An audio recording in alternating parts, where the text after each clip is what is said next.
मालनी, वो मालन पहुंच गई और क्या कह रही है, ये तो मुझे बेलपत्र के वृक्ष के नीचे मिला है, आपके लिए लेकर आई हूं। प्रणाम करती हूँ आपको, आप पा लीजिए।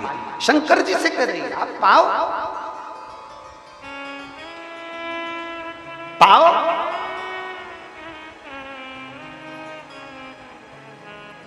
जिद पकड़ ली उस मालन ने, जिद, ऐसी जिद तुमने कभी नहीं पकड़ी होगी। तुम भगवान के सामने भोजन बनाकर ले जाते हो, भोग लगाते हो, उठाकर लाते हो, पूरा खा जाते हो। कभी तुमने भगवान के सामने जाकर जिद पकड़ी?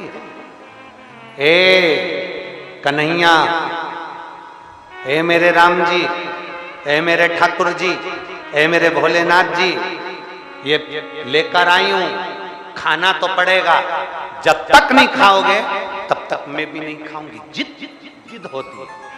मालन ने जिद पकड़ी, मुझे ये बेलपत्री के पेड़ के नीचे से मिला है, तुम्हें खाना पड़ेगा, तुम्हें जीना पड़ेगा। बैठ गई। शिव जी नहीं आए, शंकर नहीं आए।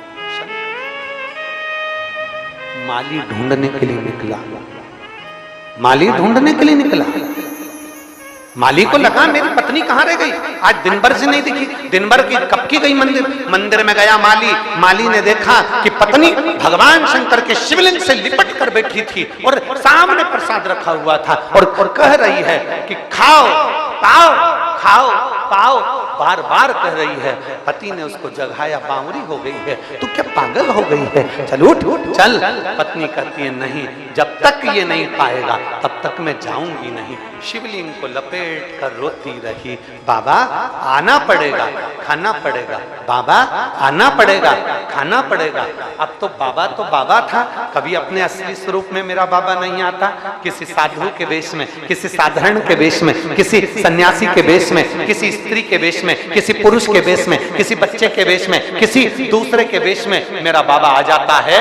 और मेरा बाबा आया और बाबा ने आकर तुरंत हाथ से पात्र उठाकर कहा, मालन ये किसका प्रसाद रखा है? मालन ने कहा ये शंकर जी के लिए रखा है, मैंने रखा है। मालन मुझे भूख लग रही है, मैं बहुत दूर से चलकर आया हूं, क्या मैं इस प्रसाद को खा लूं? क्या मैं इस प्रसाद को खा लूं? मालन ने कहा मैंने तो बाबा के लिए रखा था, पर आप यदि भूखे हो तो आप खा लो, मैं बाबा को दूसरा बनाकर खिला दूंगी। इतने में बाबा ने कहा मालन तू तो ये प्रसाद की जिद पकड़ कर बैठी है भोलेनाथ जी से कि तुम्हें खाना पड़ेगा।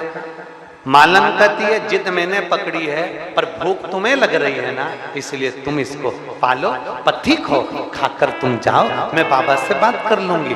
बस भोलेनाथ जी ने उस प्रसाद का कणका मात्र मुख में लिया, और जो मुख में लिया, मुख में लेते से ही मालन पीछे पलट कर देखती है तो चलते हुए मेरे महादेव निकल के जा रहे हैं। ये प्रतिबिंब मालन, प्रतिबिंब।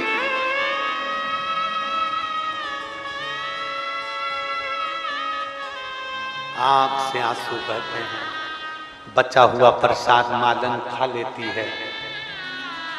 मालन प्रसाद को पाकर सुख पाती है और उसका गर्व ठेरता है, गर्व ठेरता है।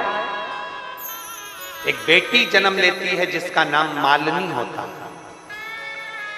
क्या नाम है उसका? मालन की बेटी जन्म लेती है जिसका नाम मालनी होता है। वो मालनी बचपन से मिट्टी का शिवलिंग बनाकर पूजन करती है, शंकर की आराधना में डूबी रहती है, शिव स्तुति में डूबी रहती है। माली और मालन अवस्था पाकर प्राण छोड़ देते हैं। मालिनी अकेली रह जाती है, फूल बेचती, माला बनाती, माला श्रृंगार बनाती, बेचती और अपना यापन करती। समय की अवस्था में मालिनी के भी प्राण छूट जाते हैं। प्राण छूटने के बाद मालिनी शंकर का श्रृंगार करते करते प्राणों को छोड़ती है, तो पार्वती जी की सहेली बनकर निवास कर लेती है।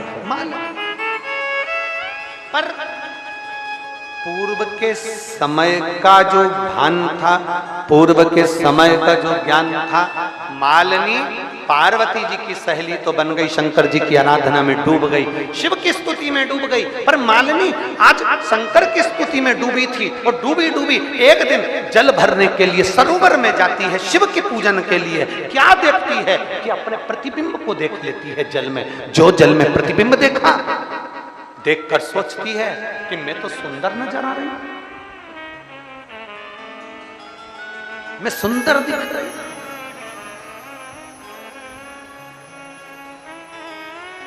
मालिनी को लगा कि मैं सुंदर नजर आ रही हूं, हो सकता है मेरी ये सुंदरता शिव की पूजन में बांधा बन जाए। मालिनी गई, पार्वती जी के चरणों में बैठ गई। पार्वती जी ने पूछा, मालिनी तुम मौन चुप क्यों, किस लिए? मालिनी कहती है, आज तक मैंने महादेव जी से कुछ नहीं मांगा, पार्वती माँ आपसे कुछ नहीं मांगा, आज मेरा मन करता है मैं आपसे कुछ मांग लूं, आज मेरा मन करता है मैं आपसे कुछ मांगू। मांगो, क्या चाहिए?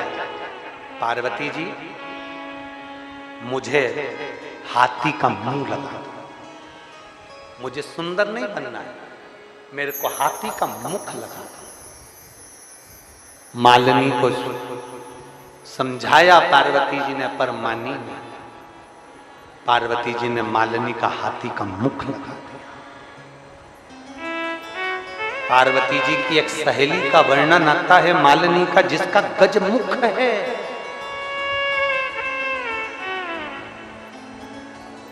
गजमुख, जिसको गणेश जी महाराज की धाय माता के रूप में भी माना गया कि गणेश जी महाराज को मालिनी अपनी गोदी में खिलाती है। गजानन गजमुख है, गजमुख। शिव को रिझाने के लिए बहुत सारे धन दौलत संपदा और बहुत सारी वस्तुओं की जरूरत नहीं है। मालिनी का चरित्र कहता है, मां पार्वती जी की सखी का चरित्र कहता है कि एक लोटा जल से भी आप शिव को रिझा सकते हो। बस अपना हृदय भोला रखना, साफ रखना, निर्मल रखना। एक पत्र है,